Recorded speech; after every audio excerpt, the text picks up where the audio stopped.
نہیں کرنی، ہاں نہیں ہے پھر عورتیں کر سکتی ہیں، شرعی حدودوں کے قیود کے اندر کریں گی، اس میں بھی کسی قسم کی، ہاں جان بچانے کی باری، یہ جان کی بات ہے۔ اسی لیے مسلمان عورتوں کے لیے یہ بات فرض ہے کہ وہ بعض ایسی فیلڈز ہیں جن کی فرض ہے، بعض ایسی فیلڈز ہیں جن کی تعلیم لینا بھی عورتوں کے ایک گروہ کے اوپر فرض ہے۔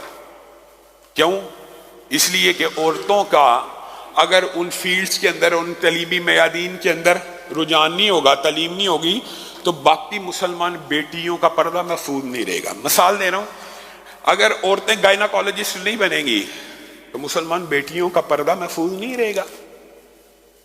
ان کو بننا چاہیے، ان کو یہ علم حاصل کرنا چاہیے۔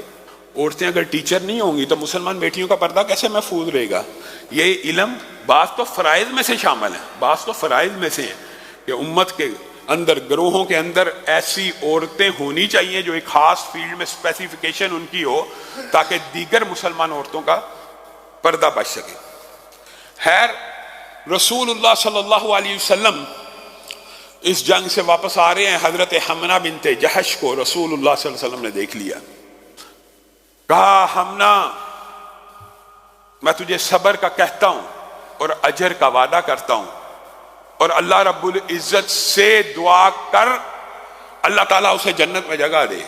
اللہ کے رسول کس کے بارے میں صبر کا کہتے ہیں، کس کے بارے میں اجر کا کہتے ہیں، اور کس کے بارے میں دعا کے لیے کہہ رہے ہیں، اور کس کی جنت کی دعائیں مانگ رہے ہیں؟ کہا عبداللہ بن جہش کے بارے میں کہتا ہوں۔ کہنے لگی انا للہ و انا الیہ راجعون، ضعیف شہید ہو گیا، انا للہ و انا الیہ راجعون، اللہ تعالیٰ اس کی مغفرت کرے، اس کے گناہوں کو معاف کرے، اور اس کے بارے میں صبر کرتی ہوں اور اجر کی امید رکھتی۔ پھر رسول اللہ صلی اللہ علیہ وسلم نے کہا حمنہ اجر کی امید رکھ، صبر کر، مغفرت کی دعا کر۔ کہا کس کے بارے میں؟ کہا ماموں حمزہ بھی شہید ہو گئے۔ وہ کہنے لگی انا للہ و انا الیہ راجعون، صبر کی بھی پوری کوشش کرتی ہوں، اجر کی بھی امید رکھتی ہوں، اللہ تعالیٰ انہیں معاف فرمائے، ان کو جنت میں جگہ دے۔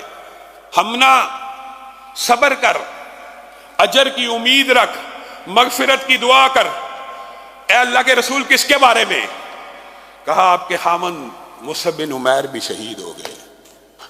حضرت حمنہ نے یہاں پہ اونچی آواز میں ایک آواز نکالی، زاروں کی طرح رونا شروع ہو گئی اور پڑھنے لگی انا للہ و انا الیہ راجعون۔